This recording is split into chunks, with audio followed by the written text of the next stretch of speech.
Так, как меня слышно? Прием, прием.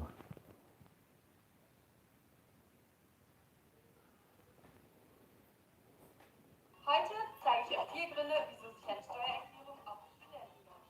Erstens, Verlustvorschau. Wenn deine Einnahmen Прием, прием. Слышно ли меня? Видно ли меня?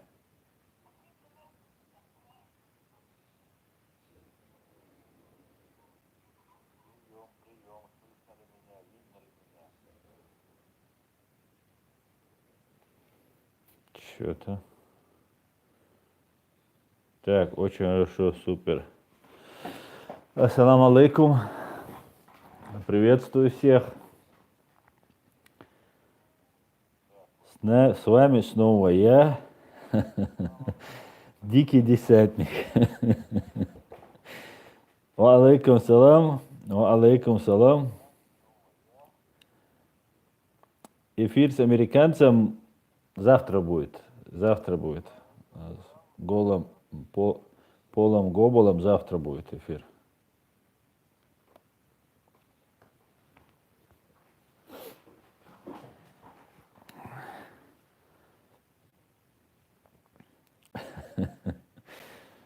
Дикий Десятник. Что?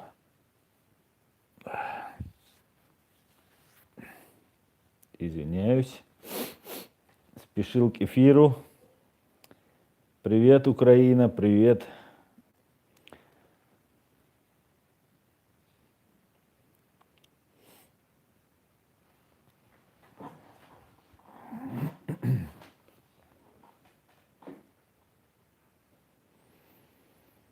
Так, подождем немножко.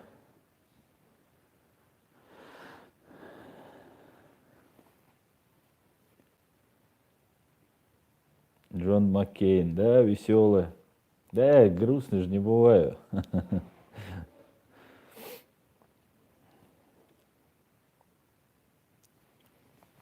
Так, собираемся потихонечку.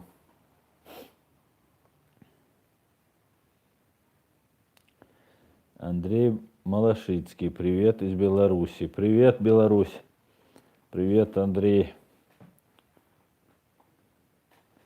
Ждем ваших вопросов, Вероника.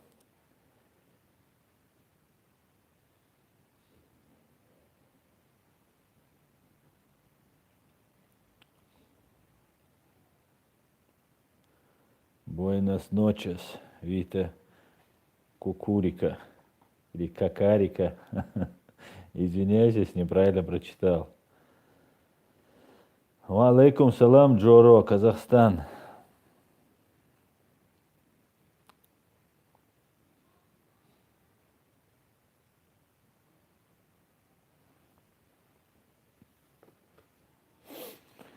Так, Керим Керимов.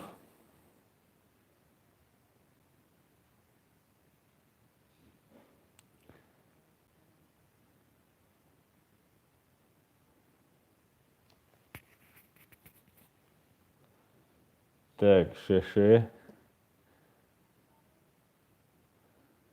Топим, Джон Маккейн.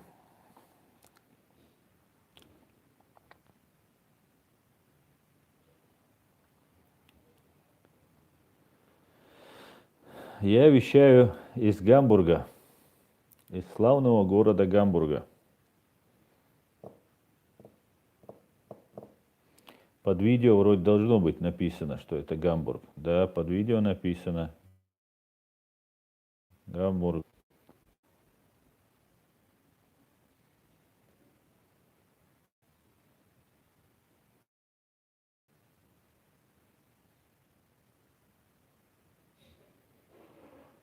Руслан, ты знал Лечи Исламова? Нет, я не знал Лечи.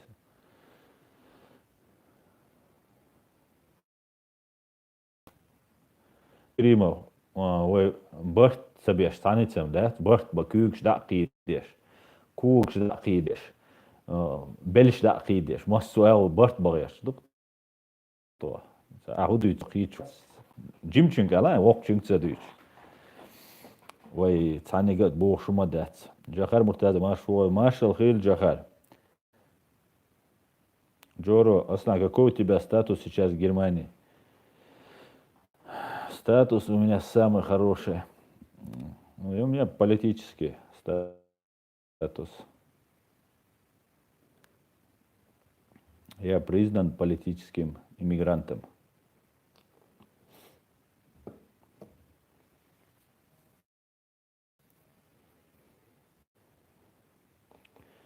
Так, вопросов нет. Тогда я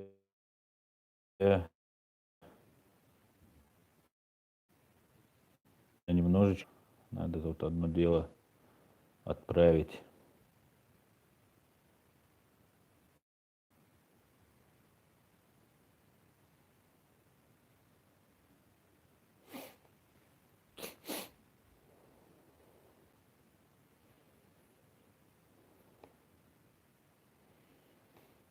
Так, я хотел сегодня поговорить о Чебурнете, который сейчас... Так, сейчас тут вопросы.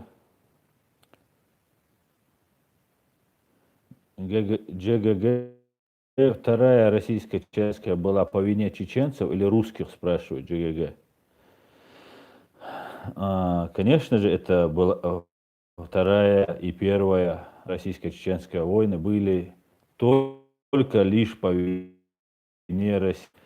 То, что он ошибки, возможно, преступничем Масхадовым и Борисом Ельциным, где договорились решать все за столом переговоров. Но с момента подписания, еще до подписания Асланом Масхадовым между Лебедевым и Асланом Алиевичем Масхадовым Хасавюртовское соглашение о прекращении боевых действий, Лукин, как передавал свидетель, участник этих событий Шамиль Басаев, сказал: ничего, мы окрепнем и вернемся. Просто на минутку, да, задумайтесь, подписывается. Очень серьезно произошел. Так, прием. Видно меня? Видно? Нас, по-моему, товарищ, этот сержант, прапорщик атакует. Так вот, я прервался. И вот Лукин, который занимался правами человека, там такой либеральный и не такой уж ястреб, да, как казалось бы, остальные. Он сказал: ничего, мы окрепнем и вернемся, и покажем вам. Это в момент подписания договора. Далее, в 1997 году в Москве подписывается договор о мире. В 1998 году Путин перебирается там в Кремль, или ранее, в 96-м, может быть, он перебирает, сейчас я точно не помню. В 98 году он становится директором ФСБ. С того момента, я просто про свой личный опыт говорю, в Санкт-Петербургском государственном университете юридического факультета началась вербовка всех студентов чеченской национальности. Не всех, там пару человек они не стали трогать, не знаю по какой причине, но остальных привлекли. И нам всем рассказывали, что Чечня не будет независимой, поедете работать в Чечню и так далее, и так далее. Это только то, что из моей практики было. Далее, в 98 году, в 98 году в бюджет уже на следующий год была заложена эта война. Далее, в Чабан-Махи и Карамахи разрешили построить отдельно взятое шариатское государство, да, на территории России, получается. Да. Приезжал Степашин на тот момент, по-моему, директор ФСБ, еще до того, как Путин стал директором ФСБ. Или же, может быть, он был уже премьер-министром. Приехал и сказал: вас никто трогать не будет. Фактически полностью разрешил. Это подготавливалось. Затем подготовили свои кадры, как все это время происходит на фоне того, что как сейчас про Украину. Днем и ночью. Чеченский след, вы помните все? Чеченский след, чеченские террористы, чеченские бандиты, захват заложников, убийства. Эти сделали то. И везде чеченцы. Есть они, их нет, везде упоминаются чеченцы. Строилось общественное мнение, как в России, так и в самой Чечне. Чеченцы сами дезориентировались, потому что внутри нашего руководства тоже проводилась огромная работа. Как выяснилось, Ахмад Кадыров оказался агентом ФСБ, другие лица оказались агентами ФСБ, братья Ямадаевы оказались агентами ГРУ и так далее, и так далее. Велась огромная работа, и нельзя сказать, что вот она в 99 году вот просто так взяла и началась.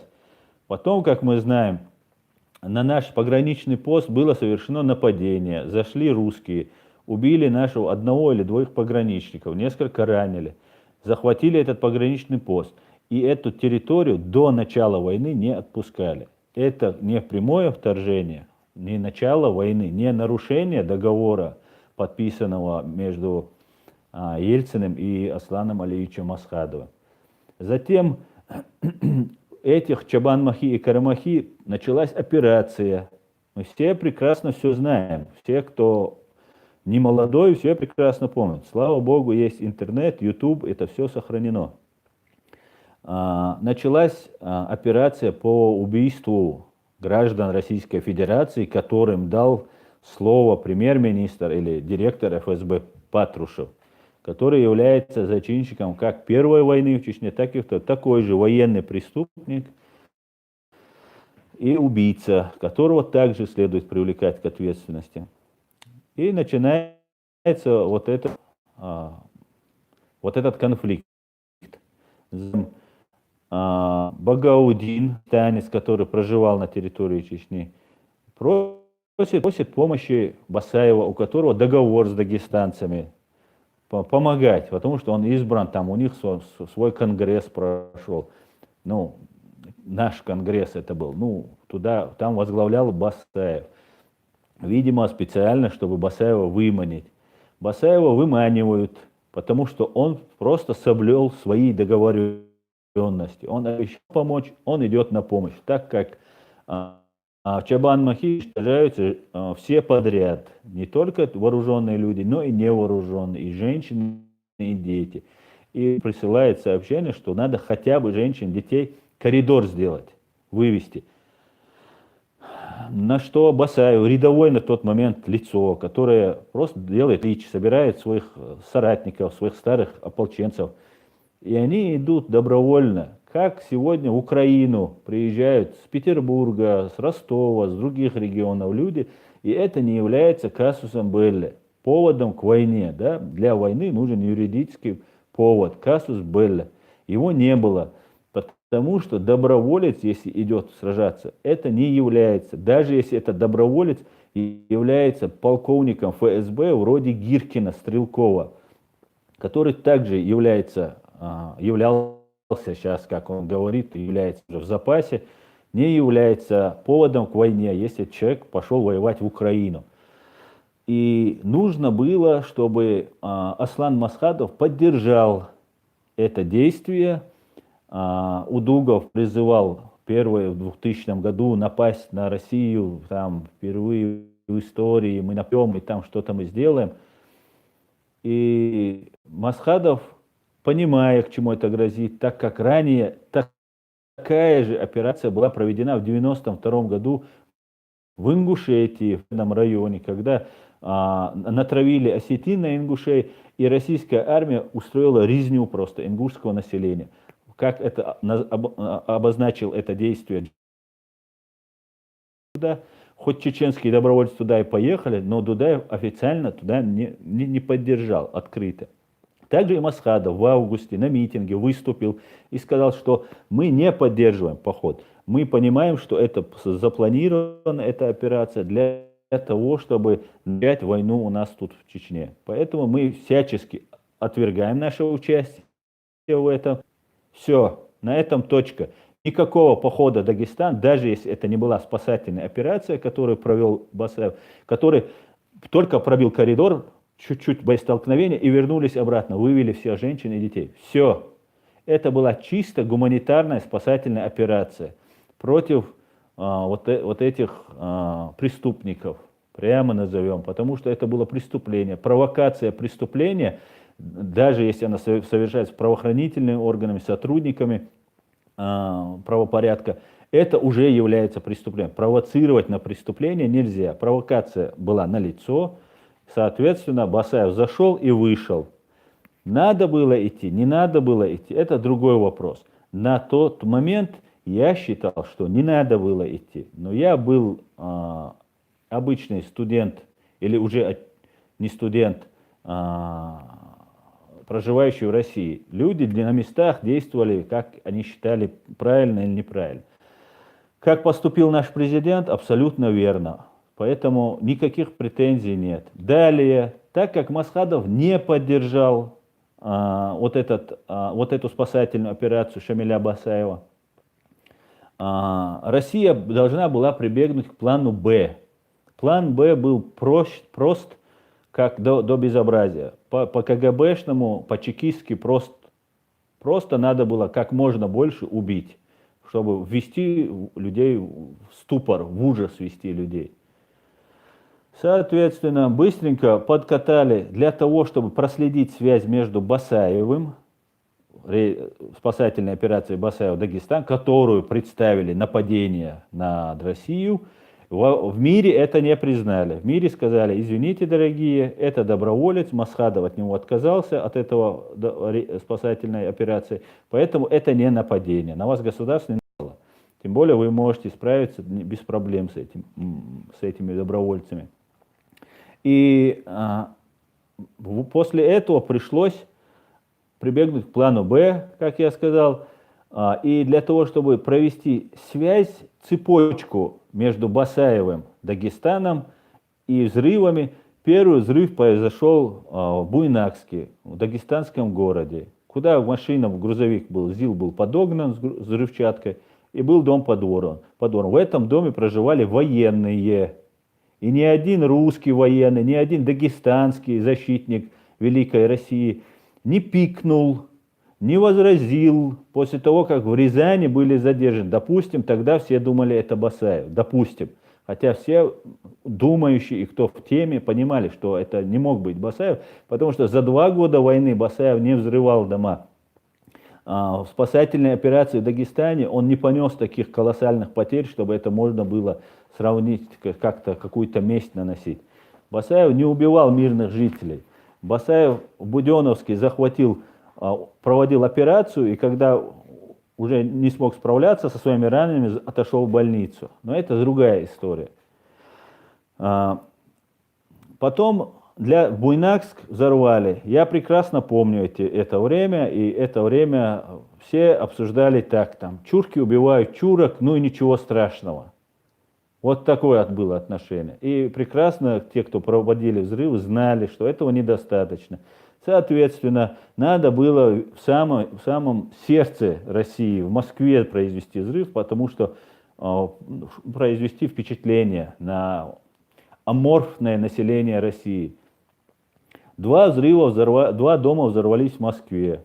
Когда взорвался первый дом в Москве, это уже второй взрыв, Селезнев, председатель Государственной Думы, на заседании, есть стенограмма этого заседания, заявил, когда уже был взорван дом, второй дом, когда был взорван уже, он заявил, в Москве, это уже 3-й взрыв. Он сказал, произошел, ему принесли докладную записку и сказали, что вот взрыв. Он зачитал записку, дом взорван в Волгодонске. Хотя это всего лишь 3-й взрыв и 2-й взрыв в Москве. В Волгодонске взорвется дом через 3 дня. Об этом Жириновский открыто говорит. Это что было? Вы нам сказали, что дом взорван в Волгодонске, а он взорвался только через 3 дня. Как это объяснить? Это, видимо, какие-то КГБшники, которые имеют совесть, которые, я признаю, что такие тоже среди них есть. Тот же Александр Литвиненко и еще, я уверен, есть порядочные люди. Они пытались, видимо, таким образом предотвратить. Но случилось то, что случилось. Никто не отреагировал. Потом дом взорвали в Волгодонске, как уже Селезнев доложил за 3 дня до этого. И при попытке подрыва пятого дома были задержаны двое мужчин.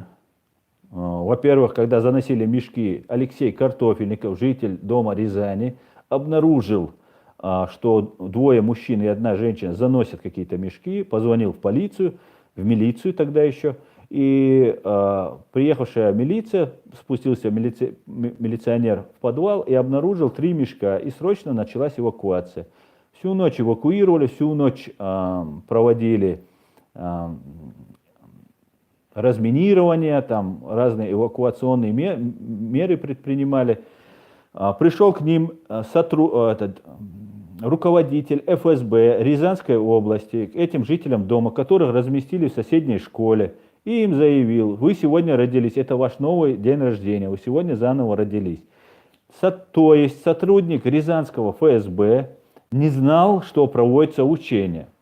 И вот когда уже на 2-й или на 3-й день после того, как бомбу обезвредили, по телефонному звонку была вычислена квартира, в которой находились 2 сотрудника, 2 мужчины, которые были задержаны. И выяснилось, что они звонили со своей квартиры в Рязани в Москву на конспиративную квартиру ФСБ, и эти люди оказались представились сотрудниками ФСБ и были отпущены.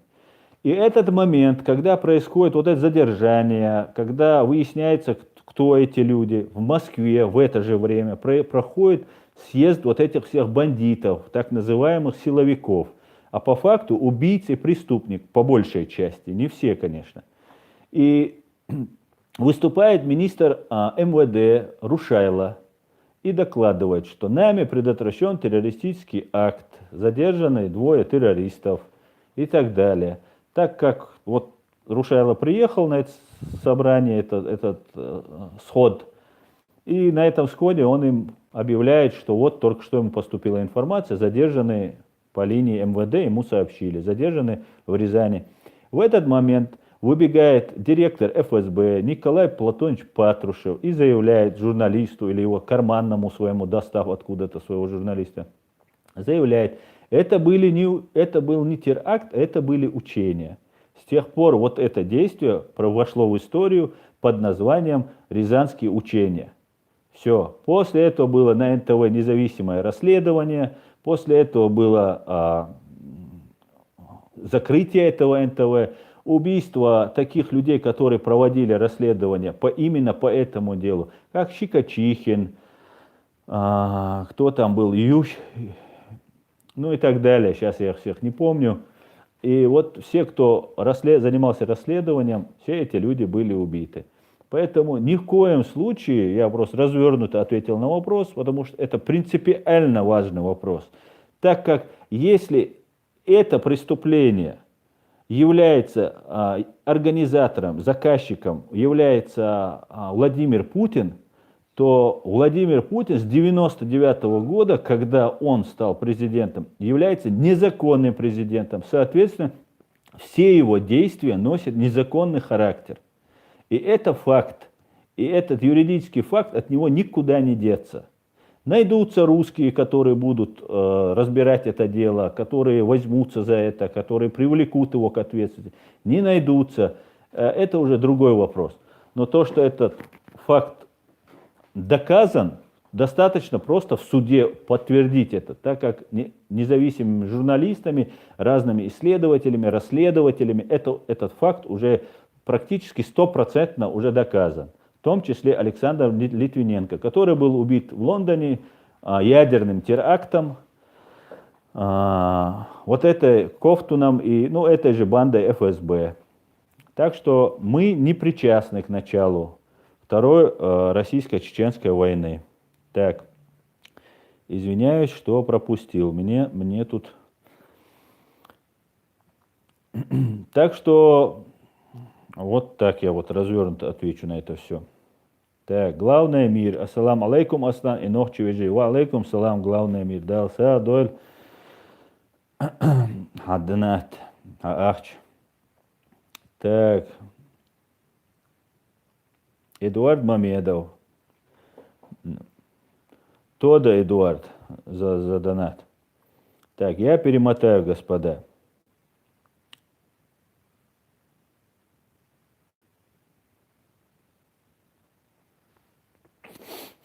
Так, я вот не знаю, о чем вы тут сейчас говорите, господа, я уже...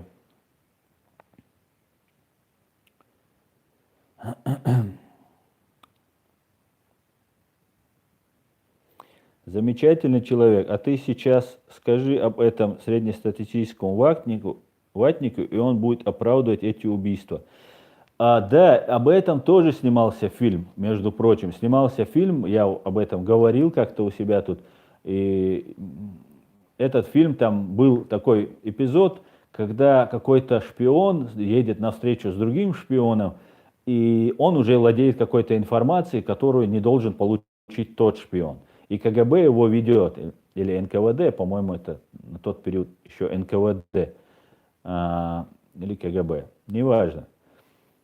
Так вот, он едет, и для того, чтобы он не доехал до пункта назначения, просто его убить нельзя, так как если его просто убить, то поймут, что он раскрылся, и нужно сделать несчастный случай. Так вот, делается несчастный случай, автобус, в котором едет этот батальон, они все тонут, все люди гибнут, там 30, 60, там 40, не знаю сколько человек, чтобы убить этого шпиона. И это молодым КГБшникам, молодым ФСБшникам преподносится как, ну вот спасение людей. Да, это может быть так, наверное, и должны действовать ради интересов спасения государства и так далее и тому подобное. Ну, во-первых, таким способом, во-первых, нападение на Чечню, это было не спасением государства, да. Если бы ушла Ичкерия, то остальные остались бы и не вякали бы, да, многие остались бы, по крайней мере. Ну, единицы только вышли бы. Некоторые выгоняли, возвращались бы. Так что это не так уж и страшно было. Во-вторых, одно дело бы, если бы реально, да, хотели бы за государство, да, спасти это государство и родили за это государство. Но реально же не радеют за государство. Все только за бабки. Только деньги. Нет никаких интересов русских, нет никаких интересов России. Это 100%, как все остальное. Это миф, это легенда, это прикрытие, под которым делается вот эта вся работа. Поэтому не обманывайте себя и не давайте обманывать, и не дайте себя обманывать. Так что это все делалось не ради спасения великой России, а ради того, чтобы удержать власть и быть очень богатыми. Поехали дальше. Умахан Андийский Асхункарпаше Исрапилову. Я лично знал этого мужественного человека. Первомайская операция была проведена им, хотя говорили родую. Ва алейкум салам. Ну, Хункарпаш Исрапилова я лично не знал, конечно. Ну, да, ва алейкум салам, я, конечно, отношусь к нему как к нашему герою. Честно, Аслан, какие самые важные вопросы стоят перед правительством Ичкерии в ближайшем времени? В ближайшем времени, ну, я не могу отвечать, конечно, за правительство Ичкерии. Я не знаю, какие у них там стоят вопросы. Там, они ведут работу, не знаю даже какую. Но я знаю одно, что чеченцы к вам обращаются, на нас не смотрят, на нас смотрят, внимательно изучают, что мы делаем, как мы себя ведем, готовы ли мы. Никому не надо, чтобы сейчас нам дать такую независимость, и мы опять устроим там какие-нибудь там бардаки. Они, Россия, запуганы, понимаете? Есть единицы, которые понимают, что были провокации, но и мы поддавались на эти провокации. И нам надо начать государство образующее мышление иметь, да, если так можно сказать. Мы должны понимать, что мы строим государство, не какой-нибудь там, не пионер лагерь, каждый быть там камушком, кирпичиком в этом государстве. И когда мы начнем, да, мне он не нравится, это можно говорить, когда мы живем уже в устоявшем государстве, и когда тебе не нравится, ждешь следующих выборов. Это мы все проходили. Так что я считаю, что вот так вот. Мы должны объединяться. Вот какая задача стоит. Джахар Муртазов, а где за Полтаву нужно голосовать? Это не мне.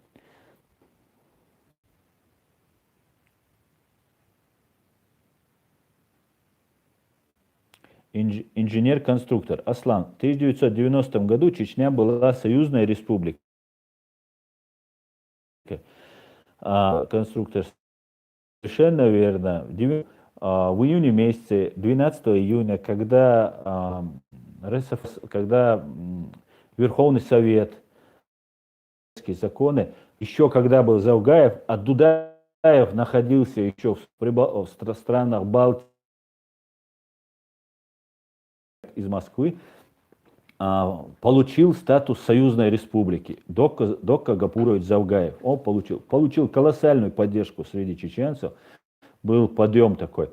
И только в 91 году, когда уже наши патриоты, уже когда государство, мы уже поняли, что мы можем строить свое государство, вернулись его строить свободным, а не подчинение России. И в этот момент произошел в Москве в 91 году произошел ГКЧП. ГКЧП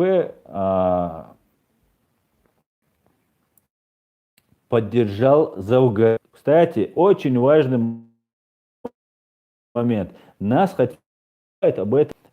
Есть материалы о подготовке депортации всего чеченского населения, народа под видом эвакуации, под видом в Саратовскую область. Потом еще Дудаев этот план не оставляли никогда. И сейчас этот план, я уверен, существует. Поэтому в любой момент могут повторить новый геноцид над нами. Мы должны это помнить и быть готовым к этому. Что и должны не сидеть, что вот как бараны на заклане. В 2001 году Завгаев поддержал ГКЧП и этим самым подписал себе политический приговор. Все, он был отстранен. Всячески наша рука Дудаев всячески пытались избегать. Ни о какой войне, ни о какой войны до судного дня, что мы никто, наоборот, Дудаев прекрасно понимал, чем это нам грозит. И чем ему лично это грозит. Этот человек тоже надо не забывать, он не убежал, он погиб. И знал прекрасно, что с ним может быть. Поэтому мы в 90-м году были союзной республикой, когда Совок распался. И мы настолько же легитимны, насколько легитимна Украина, Российская Федерация и другие республики, которые выше, страны Балтии. Вот наша легитимность такая же. Это при том, что мы никогда не входили в состав России. Ни в царскую Россию, ни в советскую Россию, ни в Российскую Федерацию мы так и не вошли. В Российскую Федерацию мы не вошли. Так что вот так вот.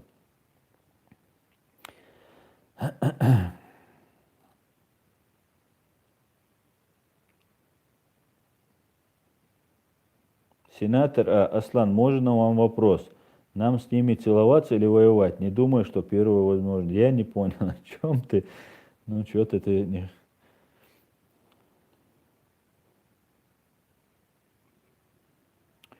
Кингом Шульц. Аслан, почему лишили Бараева статуса бригадного генерала? Было ли это заслуженно? Я не знаю. Было ли это заслуженно или нет.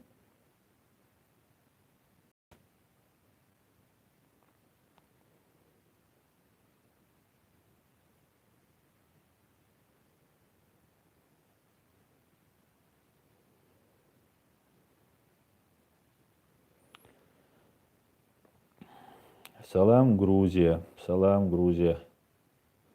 Марал Калмагбетов. Как относитесь к Кадырову?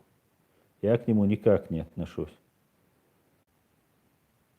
Егор Федорович, добровольно не вошли в Российскую Федерацию, спрашивают.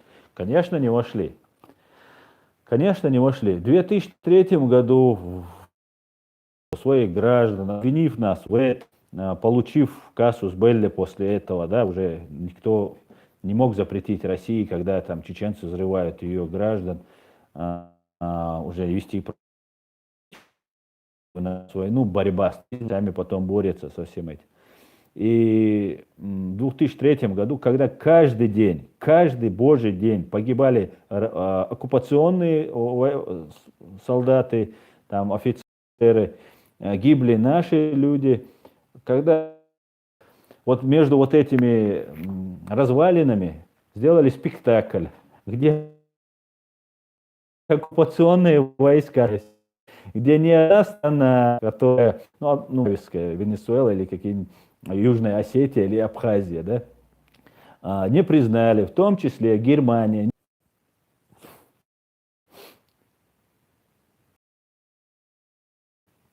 На тот момент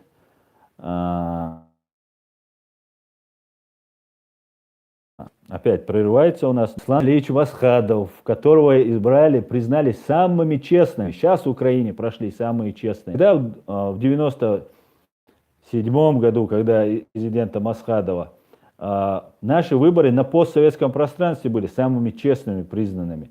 47 или даже 147 государств там были. И все признали Аслана Масхадова, президент законно избранного. Так что мы не входили в состав Российской Федерации. И тот момент, когда некоторые говорят, там разные Бабченки, там наемники, которые у нас воевали, они говорят, ну вот мы воевали внутри. Так, ну нас атакуют, видимо, связь обрывает.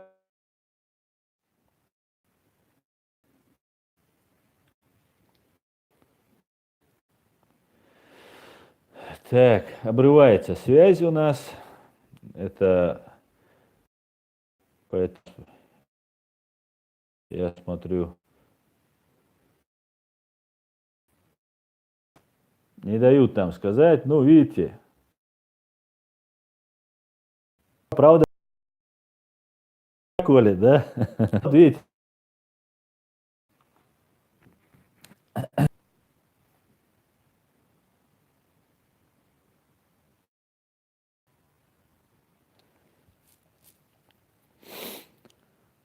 Валейкум салам, степной волк.